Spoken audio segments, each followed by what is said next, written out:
ሰላም ሰላም፣ እንዴት ናችሁ? እንዴት እያደረጋችሁ ነው? የመድፉ ደጋፊዎች ደስታው አጠቃላይ ያለው እንቅስቃሴ ምን ይመስላል? እንግዲህ ተረጋግተን የክለባችንን ደስታ ማጣጣም ባለመቻላችን እየተጓዝን እየተንቀሳቀስን ለማውራት እንገደዳለን ማለት ነው። እንግዲህ በምንም ሁኔታ ውስጥ ሆነን ስለ አርሰናል ወይም ስለ መድፉ ማውራታችን እንቀጥላለን። ክለባችን የአውሮፓ ማለት በአውሮፓ ባሉ ሊጎች በጣም ተወዳጅ በሆነው በእንግሊዝ ፕሪሚየር ሊግ ሻምፒዮን መሆኑን ተከትሎ የበርካቶች ርዕሰ ጉዳይ ሆኗል። የበርካቶች መነጋገሪያ ሆኗል።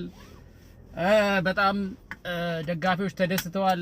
መደሰት ሲያንሳቸው ነው። ምክንያቱም የዘመናት ህልማቸው የዘመናት ጥያቄያቸው የተመለሰበት ጊዜ ላይ ነው የሚገኙት፣ እኔን ጨምሮ ማለት ነው። እና በጣም ደስታው ልዩ ነው።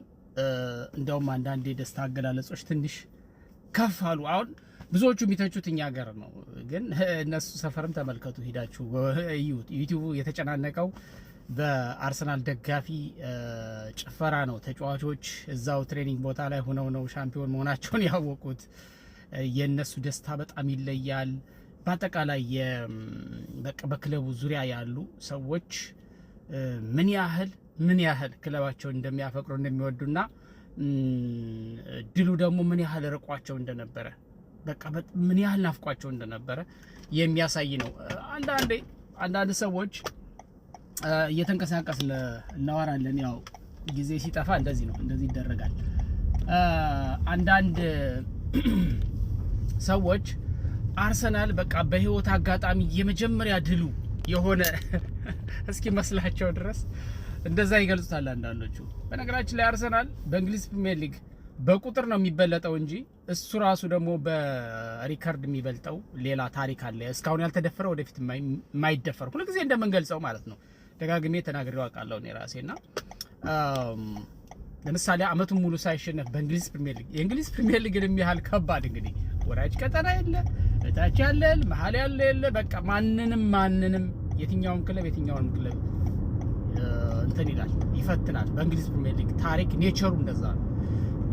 እና በዚህ ሊግ ውስጥ ሳይሸነፍ አመቱን ሙሉ ዋንጫ ማንሳት ማለት የተለየ ታሪክ ነው። እኔ ብዙ የእግር ኳስ ተንታኞች እንደሚስማሙበት ይሄ በቀላሉ በሆነ አመት ጊዜ የሚሰበር በቀላሉ ብሬክ የሚደረግ ሪከርድ ነው ተብሎ አይገመትም። እንደዛም ነው የሚስማሙት። ምክንያቱም አንድ ያለመሸነፍ ከ38 ጨዋታ በአመቱ ለዛውም ደግሞ እንግዲህ ፕሪሚየር ሊጉ ምኗል ሌሎቹ በተለያየ የውድድር መድረኮች የሚሳተፍ ቲም አትሊስት በፕሪሚየር ሊጉ በሚያደርጋቸው ከ38 ጨዋታዎች በአንዱ መሸነፉ አይቀርም ነው። በቃ ሎጂክ እሱ ነው። እና እስካሁንም በፍጹም አልታየም፣ አልተከሰተም። ወደፊትም ቢሆን እንደዛ ነው ብዙዎቹ የሚገምቱት። በቀላሉ አይሰበርም የአርሰናል ሪካርድ ነው። ምክንያቱም ሳይሸነፍ አመት ሙሉ ዋንጫ ማንሳት። ስለዚህ የወርቅ ዋንጫ ያለው ብቸኛው ክለብ አርሰናል ነው። በሊጉ ብርቁ አይደለም። የመጀመሪያ በታሪኩ ያነሳው ዋንጫ አይደለም፣ ግን ናፍቆት ነበር ነው ዋናው ነገር። አርሰናል የእንግሊዝ ፕሪሚየር ሊግ ውበት ነው። የእንግሊዝ ፕሪሚየር ሊግ ጌጥ ነው አርሰናል። እውነቴን ነው። ደጋፊ ስለሆንኩ አይደለም፣ ማንም ሰው የሚስማማበት ነው። አርሰናል ቀደም ባሉት አመታቶች ሀያል በነበረበት ጊዜ አሁን ሳነሳው የነበረውን ታሪክ ይሄ አንዴም ሳይሸነፍ ዋንጫ ያነሳበትን ዘመን ስናነሳ ያን ጊዜ ከውብ እግር ኳስ ጋር ነበረ፣ ከቶታል ፉትቦል ፍልስፍና ጋር፣ ከቲኪታካ ጋር፣ ከአጭር ቅብብል ጋር፣ ይሄ ተመልካቹን በጣም ብድግ ቁጭ የሚያደርግ የሚያዝናና ኳስ ጋር ጭምር ነበረ። አሁን በተወሰነ ደረጃ እሱ ቀረ። ጩኸት የበረከተው ባይዘወይ በሱ ምክንያት ነው፣ የተለመደው ስለጠፋ። ከዛ በኋላ ውጤት ሲጠፋ ግን ዋናው እንትን ነው፣ ኳስ ይዞ ማች ምን ትርጉም አለው የሚሉ ሰዎች ጉድፍ ለቀማ ላይ ስለሆነ ጊዜያቸውን የሚያጠፉ በአብዛኛው ሶሪ ጉንፋን ስለያዘኝ ነው በጣም ሶሪ። እና ጉድፍ ለቀማ ላይ የሚሰማሩ ሰዎች ያው ውበቱ የታለ? የኳስ ውበቱ የታለ?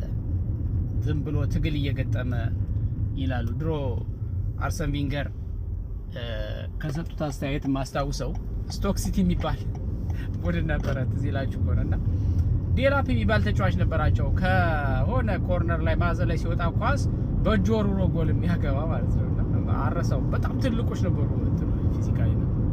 ሲጫወቱ ደግሞ እየተቀለለ ነው የሚጥልና የእንግሊዝ ፉትቦል አዝናለሁ ስለ እንግሊዝ ፉትቦል። የእንግሊዝ ፉትቦል በጣም እየሞተ እየተዳከመ ነው፣ ውበቱን እያጣ ነው። እና እግር ኳስ ማለቱን ትተን ራግቢ በለው የሚል አይነት ሀሳብ ሰጥተው እንደውም ተተችተው እንደገና እሳቸው ተችተው እንደገና ተተችተዋል በዚህ እንትናቸው ማለት ነው። እና ስለዚህ አርሰናል ነበረ ውብ እግር ኳስ እንጫወት፣ ተመልካችን እናዝናና፣ ግፊ ይቅር፣ መጠላለፍ ይቅር፣ ይሄ ነፃ ትግሉ ይቅር፣ ሜዳ ላይ እግር ኳስ ነው፣ እግር ኳስን በእግራችን ብቻ እናጫውታት፣ እርስ በርስ አንታገል፣ በሌላ ሚንስ አናበላሸው የሚል አቤቱታ ሲያቀርብ የነበረው አርሰናል ነው።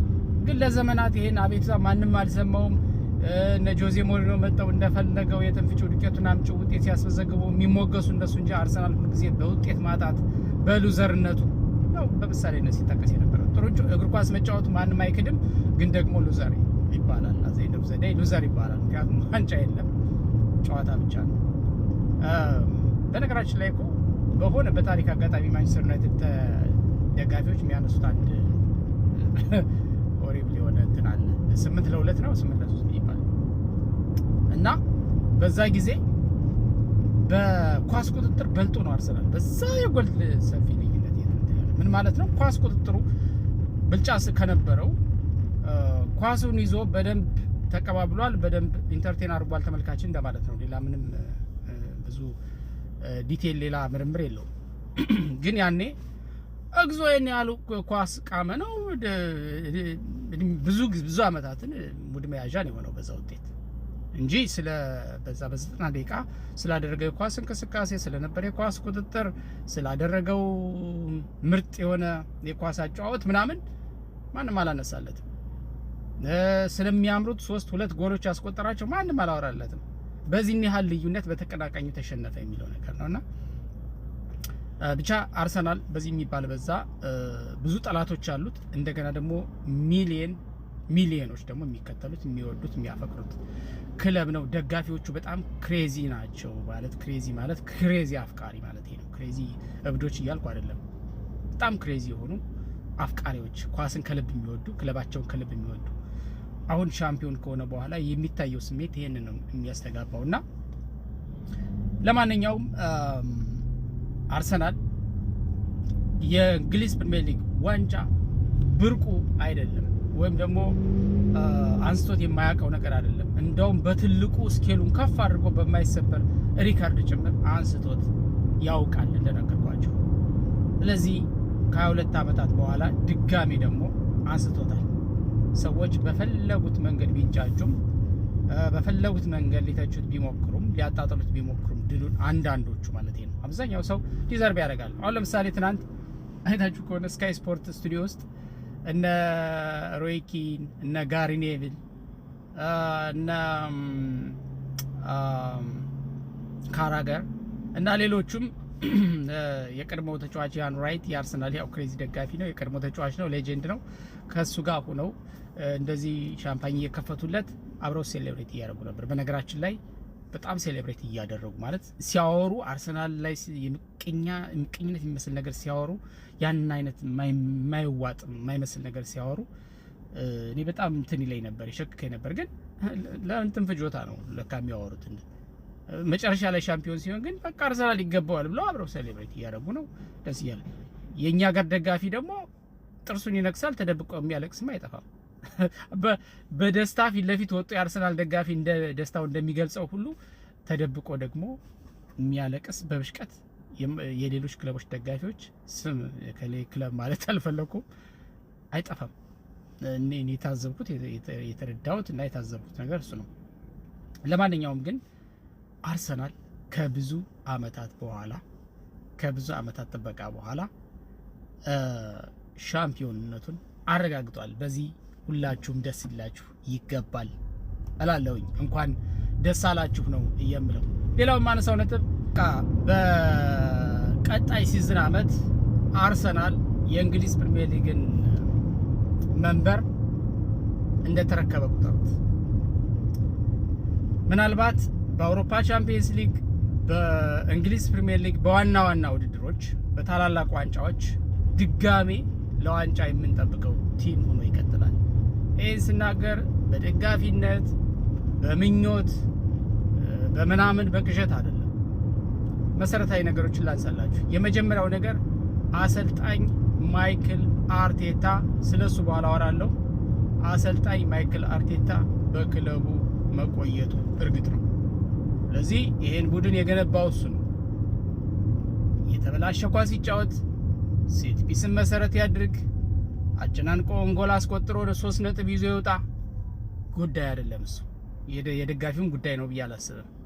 ዋናው ነጥቡ ነው። ዋናው አሸናፊነቱ ነው። ዋናው ወደ ዋንጫ መመለሱ ነው፣ ትልቁ ክለብ።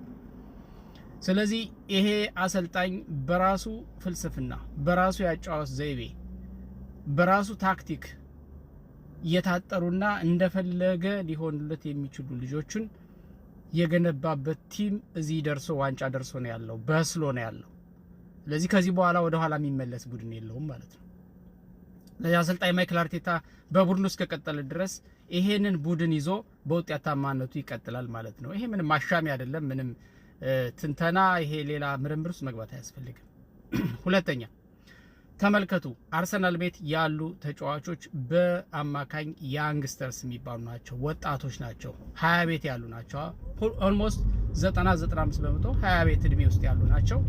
በጣም የበሰለ የጎመራ በጣም ኪድም የማይባሉ በጣም ደግሞ ወደ ሪታይርመንትም የቀረቡ የማይባሉ በጣም ቆንጆ የሆነ አቬሬጅ የሆነ እድሜ ላይ ያሉ ናቸው። አብዛኞቹ መጥቀስ ትችላላችሁ። ከኋላ ከተከላካይ ከፉል ባክ እስከ ዲፌንሲቭ ሚድፊልደር፣ አጥቂ ሁሉንም መጥቀስ ትችላላችሁ። እሱ ብቻ ሳይሆን ቡድኑ ላይ አሁን በጨዋታ ሂደት ውስጥ የሚታዩ አልፎ የሚታዩ ክፍተቶችን በትልቁ ሊደፍኑ የሚችሉ ወሳኝ ተጫዋቾች በአጥቂ አማካይ አጥቂን ጨምሮ ተከላካይ እንኳን አይ ቲንክ በጣም ሙሉ ነው። እንደው ተከላካዩን ምን ያስፈልጋል? ተከላካዩን በዚያው ባለው ሁኔታ ውስጥ አይደለም እና ይመጣሉ ተብሎ ይጠበቃል። አስባችሁታል? አሁን ባለው የአርሰናል ስኳድ ውስጥ ሌላ ተጨማሪ ደግሞ ታዋቂ በቃ በጣም ፕሮፌሽናል የሆነ ተጫዋች መጥቶ ሲጨመርበት አንዱ ሌላኛው ነጥብ ይሄ ነው። ደግሞ ሌላኛው ነጥብ እዚሁ ላይ ሲጨምርላችሁ አብዛኞቹ በአርሰናል ቤት እጅግ በጣም ተፈላጊና ውጤታማ የሚባሉት ተጫዋቾች የውል ማራዘም ያደርገዋል፣ ፈርመዋል። በቃ አርሰናል ቤት እንደሚቆዩ ተረጋግጧል። ለዚህ የሚፈራረስ ቲም የለም ማለት ነው። እገሌ ወጥቶ ሌላ ሲገባ ሼክ ያደርጋል የምትሉት ቡድን የለም ማለት ቡድን አይኖርም ማለት ነው አርሰናል ቤት። ሌላውና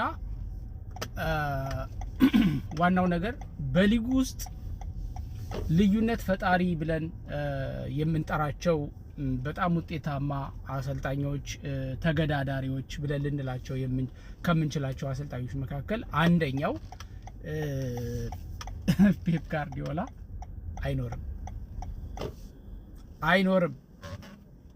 አይኖርም በሚቀጥለው አመት አይኖርም። ስለዚህ የአርሰናል ቀንደኛ ተፎካካሪ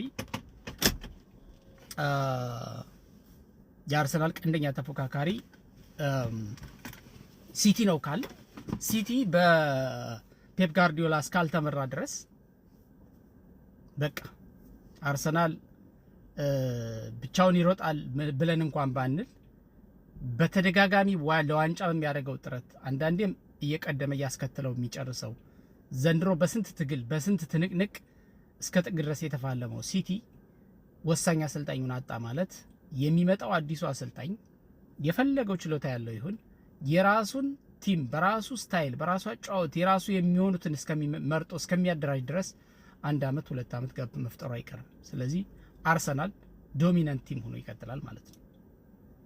ስለዚህ በእነዚህና በሌሎች ምክንያቶች አርሰናል በቀጣይ አመታት እኔ ምንድነው ስለ የነበረው ከአርሰናል ሻምፒዮን ከመሆኑ በፊት ታስታውሱ ከሆነ አንዳንድ የምሰራቸው አጫጭር ቪዲዮዎች ነበሩ በወፍ በረርና አርሰናል ዘንድሮ ዋንጫ ባያነሳ እንኳን ዝም ብሎ ባዶ እንደተለመደው ቢገባ ሁለተኛው ነው አጠናቆ ቢገባ ፔፕ ጋርዲዮላ በሚቀጥለው አመት በእንግሊዝ ፕሪሚየር ሊግ የማይቀጥሉ ከሆነ የሲቲ ተፎካካሪነት ከጠፋ የሌሎቹ እዳው ገብስ ነው። ስለዚህ አንደኛ ፔፕ ከሌለ ሲቲ የሚባለው አሁኑ ተገዳዳሪ ከሌለ እና የአርሰናል ብስለትና ጥንካሬ አሁን ባለበት ሁኔታ ሳይፈረካከስ የሚቀጥል ከሆነ ቀጣዩ መንበር ተረካቢ አርሰናል ነው። በዚህ አመት ባይገኝ በሚቀጥል ይገኛል የሚል ኮንፊደንሻሊ እናገረው የነበረው ዝም ብሎ ለማለባበስ ወይም ደግሞ ለማውራት ብቻ አልነበር። እነዚህ ነገሮች ታሳቢ ማድረግ ነው። ግን አንፎርቹኔትሊ በጣም ደስ የሚለው ነገር ፔፕ ባለበት ጊዜ አንገት ለአንገት ተናንቆ አርሰናል ሻምፒዮን ሆኗል። ይሄ በጣም ትልቅ ነገር ነው። ቢግ ዲል ነው በእውነት ለአርሰናል ደጋፊዎችና ይህ ነው የሆነው። እንግዲህ ቀጣይ ውስን አመታቶች አይ ቲንክ ዘመኑ የአርሰናል ነው የሚሆነው ብዬ አስባለሁኝ።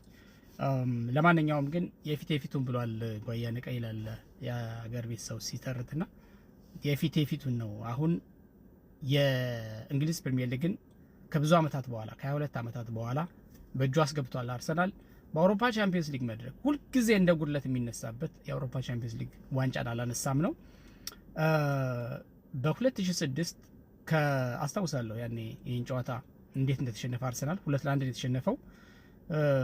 ያው እንግዲህ ግብ ጠባቂው ጄሲ ሌመን በወቅቱ በቀይ ካርድ ወጥቶ በጎደሎ ተጫውቶ ነው እንግዲህ 2-1 በሆነ ጠባብ ውጤት የተሸነፈው ዋንጫውን ያጣውና ያ ነገር በዛ አይነት የግፍ አካሄድ ያልቃል ብዬ አልገምትም። እንግዲህ ከፒኤስጂ ጋር የሚኖረው የፍጻሜ ጨዋታ ፒኤስጂን አቅልዬ እየተመለከትኩት አይደለም፣ ግን በዚህም ተባለም በዛ የ90 ደቂቃ ድራማ ነው። እንግዲህ የ90 ደቂቃ ውስጥ የሚፈጠረውን ነገር አናውቀውም።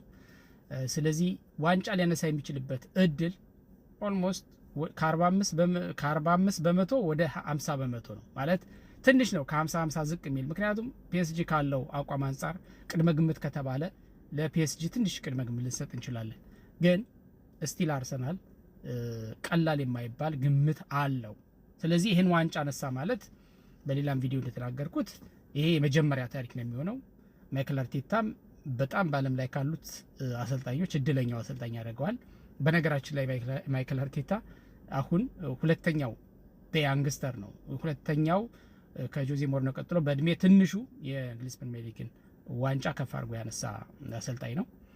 የአውሮፓ ቻምፒየንስ ሊግን ከጨመረው ደግሞ የእንግሊዝ ፕሪሚየር ሊግና የአውሮፓ ቻምፒየንስ ሊግን በአርሰናል የአውሮፓ ቻምፒየንስ ሊግን በታሪኩ ለመጀመሪያ ጊዜ የእንግሊዝ ፕሪሚየር ሊግን በእድሜ ትንሹ ሆኖ ከ22 ዓመታት በኋላ የዋንጫ መንገዱን ፈልጎ ያገኘ ታሪካዊው ሌጀንድ ሰው ይሆናል ማለት ነው። ምናልባትም ከአርሰን ቪንገር ባልተናነሰ ከፍ ባለ እንዲያም ሲል ምክንያቱም መደጋገሙ አይቀርም አመጣቶችንና በዛ ልክ የምናስታውሰው ሰው ሊሆን ይችላል እና I am so happy for him። እውነት በጣም እኔ ለማይክል አርቴታ ምን ያህል አሁን ለአርሰናል የሚባለው ቲም የምደግፈው የምወደው ቲም በማንሳቱ የተደሰቱት ምን ያህል ፐርሰናሊ ደግሞ በግሉ እሱ ማይክል አርቴታ ስለተሳካለት ደግሞ የተሰማኝ ደስታ እጅግ በጣም እጥፍ ድርብ ነው፣ ከፍ ያለ ነውና ደስ ብሎናል በክለባችን። ለማንኛውም አርሰናል ሻምፒዮን በመሆኑ ደስ ያላችሁ በሙሉ እንኳን ደስ አላችሁ፣ እንኳን ደስ አለን ለማለት ያህል ነው። እንግዲህ ባልተረጋጋና ባልተመቸም ሁኔታ ሆነን እየተንቀሳቀስንም ቢሆን ስለ ክለባችን እናወራለን። እንግዲህ ባልሆነ ሁኔታ እንደዚህ ለሚፈጠረው ሼኪንግ አንዳንድ ነገሮች ምናምን ይቅርታ ላለሁኝ፣ ያው ስሜትን ለመግለጽ ያህል ነው እንጂ ምንም የተለየ አዲስ ነገር እየነገርኳችሁ እንዳልሆነ ይገባኛል። ግን ስሜትን ለመግለጽና በተለይ ደጋፊ የሆናችሁ ሰዎች አብረን ኢንተራክት እንድናረግ ሀሳቤን ሼር ለማድረግ ፊሊንግን ሼር ለማድረግ እና አንዳንድ ነገሮችን ለመጠቆም ያህል ነው። ለማንኛውም አርሰናልን በተመለከተ በዚህ አመትም ካነሳዋቸው ነጥቦች እስካሁን ድረስ ብዙ ነገር ሚስ አላረኩም። ሻምፒዮን እንደሚሆንም በተደጋጋሚ ያው በኳስ እርግጠኛ አለመሆን እንዳለ ሆኖ ግን በተደጋጋሚ ገልጬ የነበረ ሆኗል። ማይክል አርቴታ ገና ብዙ ነገር ያሳየናል።